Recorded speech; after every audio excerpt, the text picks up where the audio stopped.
everybody. We're going to continue talking about energy and electric currents using a web surfing science activity. So what I'd like you to start off by doing to start this lesson is to go to my classroom webpage. We've all been here before. At the top, just like we always do, I'd like you to click on websites and then scroll down to Science STEMscopes Electric Currents. You'll notice that there are 3 different links that we're going to use today to help us do our web surfing. And all of you should have received from me this web surfing science packet. You'll notice on the packet that there are 3 different parts.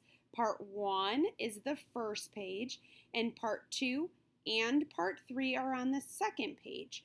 So these parts actually match up with the parts that I've put on my website. So the first part you're going to do is electrical conductors and insulators. You're going to click on that website. It should come up in a separate window for you about circuits and conductors, and you're going to follow through with this activity here to help answer the questions on page 1 of part 1 of this activity.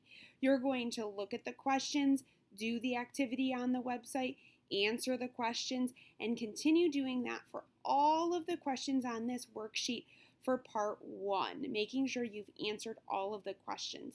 And of course, if you need to go back to a different part of the activity in this website, you can do that as well. I'm going to head and click off of this website here, and I'm going to show you part 2.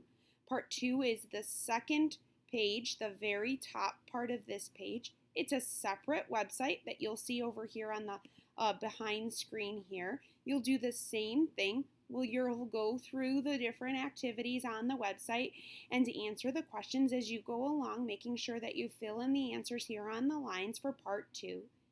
And then to finish up this activity, you're going to go to the third website under STEMscopes Electric Currents. Clicking on that again, it should open up in a separate What can we do with link here, and you'll watch this video to help answer these questions on part 3 about magnets and effects of electric currents. Answering all of these questions for part 3. If you need to at any point go back to any one of these 3 different links to help finish up or go back and check your answers for any of the different parts, you can at any point. Make sure before you turn this worksheet packet into the science bin that you've put your name at the top, today's date, and your group number. Make sure that you have all of the answers completely filled in, and then you can turn it into the science bin. If you finish early and you still have time left before the activity time is up, you can go to Studying Our Scientist websites here at the bottom of this science websites page. Okay, if you have any questions, please make sure you ask Mrs. Nothnagel at any point.